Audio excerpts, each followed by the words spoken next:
Switch? Check. Capture card? Check. No more heroes? Oh yeah, we're doing this. No more heroes, it's hero making. You can't show nobody but yourself, nothing less to do. No more heroes, no time to stay still. If you're gonna be number one, Travis, it's kill or be killed.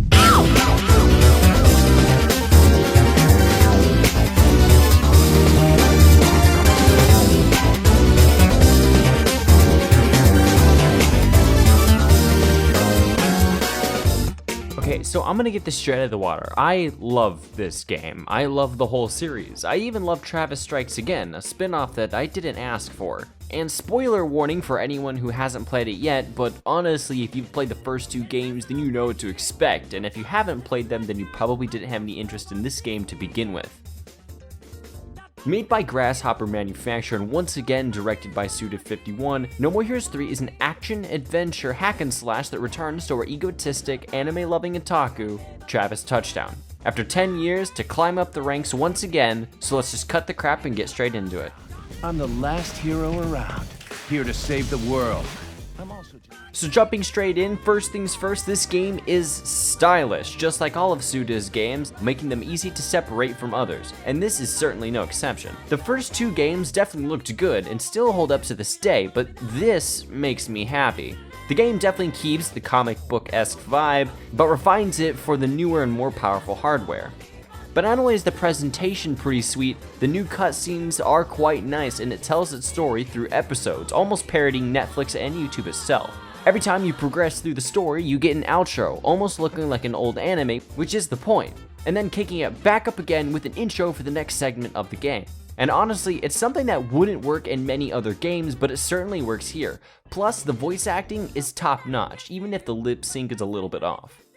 Now into the gameplay, if you know the series then you know it's all about the boss fight. As a boss rush style game, you either ride or die based on these alone. And No More Heroes as a series has continued to have a trend of having more and more ridiculous and over-the-top boss fights, and this game is certainly no exception. And the first boss, Mr.Blackhole, starts this trend high and continues to deliver. The combat in No More Heroes 3 is fast and down to earth, which is kind of ironic considering the aliens that you'll be chopping up, but all jokes aside, it is very well done. In classic Grasshopper fashion, the combat requires you to be up close and personal, and with Travis armed with a beam katana and a death drive glove, fighting has never been more fun.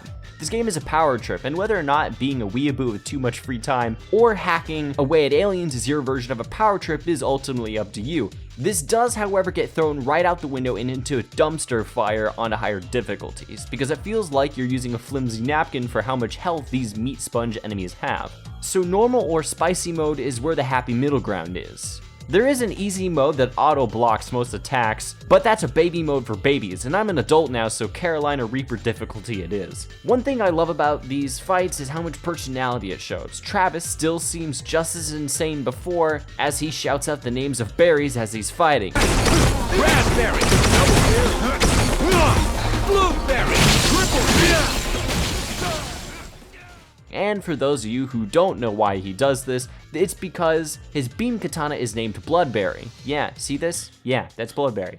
This game has abandoned the high and low slashes of the first two games and has replaced them with light and heavy slashes respectively. But they basically do the same thing, so don't even worry about it. The option to punch and kick your enemies has also been removed, but is replaced by the Death Glove abilities. One of which being a dive kick that cancels any enemies if they're mid-attack, which will be insanely useful as you progress. These abilities are also a replacement for all the different weapons that you used to be able to get. Even though I do miss the Rose Nasties, I actually kinda liked this change, as Bloodberry definitely feels a little bit more fleshed out. In between fighting, you'll need to keep track of your battery, which is shown at the right top corner of your screen. When it's low, you'll need to stop and, shake the Joy-Con to recharge. Yeah, you can do that if you're a bitch. You're Travis Touchdown, you don't got time for that. Instead, keep attacking until stars appear above the enemy, and then you can become a discount John Cena himself and use a wrestling move, which along with doing massive damage, will also fully recharge your battery. No, it doesn't make any sense, and no, we aren't going to think too hard about it. This game also introduces the perfect dodge, which slows down time. Using your sword and death glove abilities to unleash hell is non-stop and super satisfying. I mean, look at all this needless violence. Pretty neat, huh? The effects make this even more over the top, with every enemy creating a fountain of blood, but alien and human alike, I think you guys should probably check your blood pressure because I don't think this should be happening. Seriously, go see a doctor.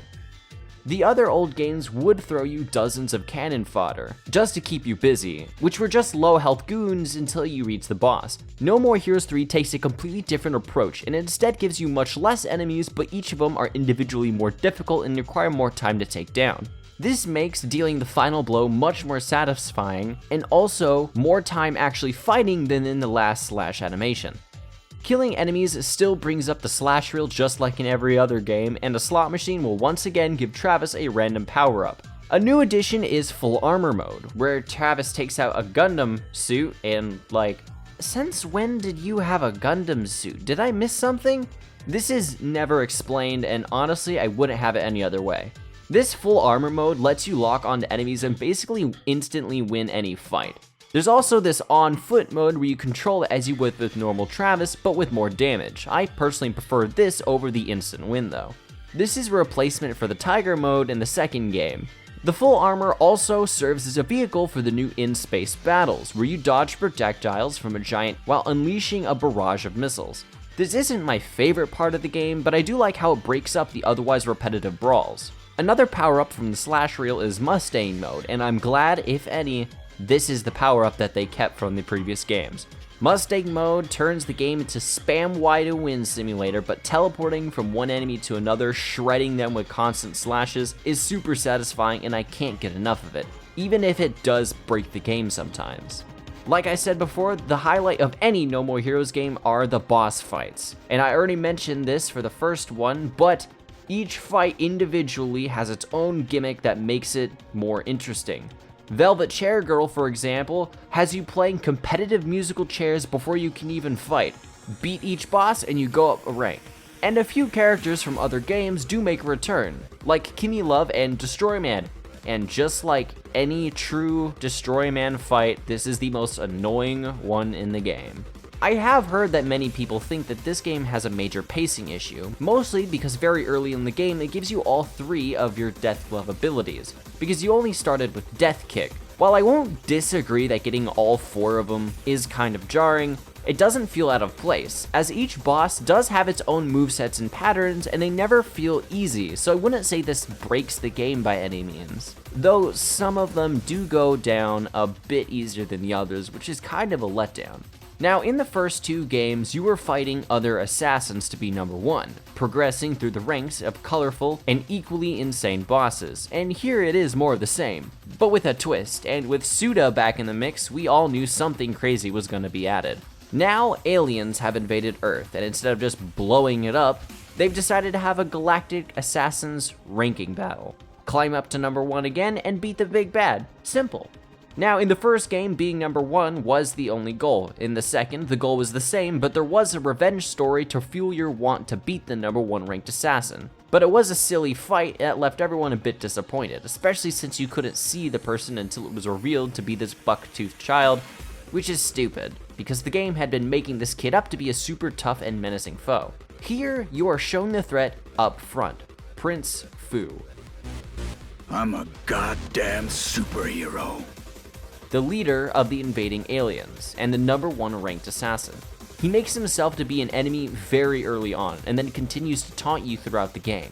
I think that this was a very refreshing way to do the story, as I believe that everyone would agree that just fighting humans in different outfits for the 3rd game in a row would have been a little bit stale, so having aliens did bring a breath of fresh air.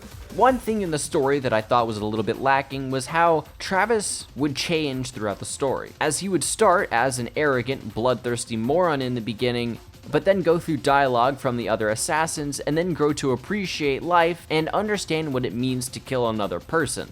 This is all thrown out the window here, and I'd be lying if I said it wasn't a nice change of pace though. So I'm glad that they went for this much more zany approach to storytelling, plus the aliens do make everything more interesting, especially in the fights themselves. Now, so far I've only been talking about the core gameplay and the presentation. But all of this needs to be broken up somehow, and the best way I could describe this game is that it's a collection of separated fights, and not just fighting until you get to a boss. As the game is broken down in the overworld, where you go to 3 preliminary fights, and then maybe some extras, then you go to the boss, rinse and repeat until you beat the game. The overworld has been brought back, and it's plagued with the exact same problems as before. It's big and mostly empty with not much to do, but I will say it's at least an upgrade. There are more things to do than just zoom around on your bike, but the overworld does have some severe performance mayhem that's already half off.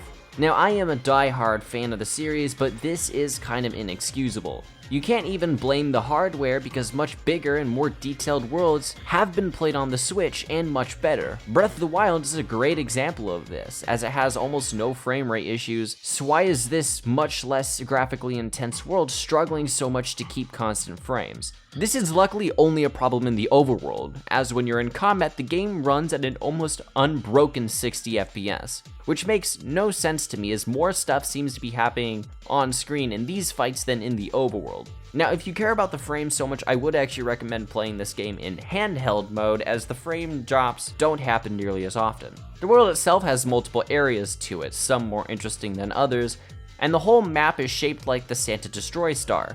However, what I don't understand is why half the map is permanently restricted even after beating most of the game. Some would speculate that this might be DLC, but that's not really how Suda does things, so I doubt that's the case. After all is said and done, the game takes about 15 hours to beat if you don't do all the side content that's offered. And it's all wrapped up in a pretty funny Super Smash Bros. Styled fight to really rub in the potential that Travis had as one of the DLC fighters. I mean, yeah, Sora was cool and all, but Sakurai, I'm never gonna forgive you. I'm sorry, stupid Mii fighters. No More Heroes 3 is a beautiful, crazy, and blood-splattered love letter to gaming. And while I pray that this isn't the last game, if it is, I think that this is a pretty good one to end off with. Unfortunately, all of Suda's games will never reach a massive market. They're too wacky and different, but I think that's part of the reason why we all love his games so much. And as my final verdict, I give this game a 9 sushi rolls out of 10. It might not be everyone's cup of tea, but if it is, you will love it. Thank you all so much for watching. Man, this video was a long time coming. I honestly can't express how excited I was to finally be able to make this. So if you enjoyed, then please do leave a like or even subscribe. Or don't. I'm just a YouTuber, not the police. But with that said, I hope you all have a good rest of your day, and I will see you all on the next video.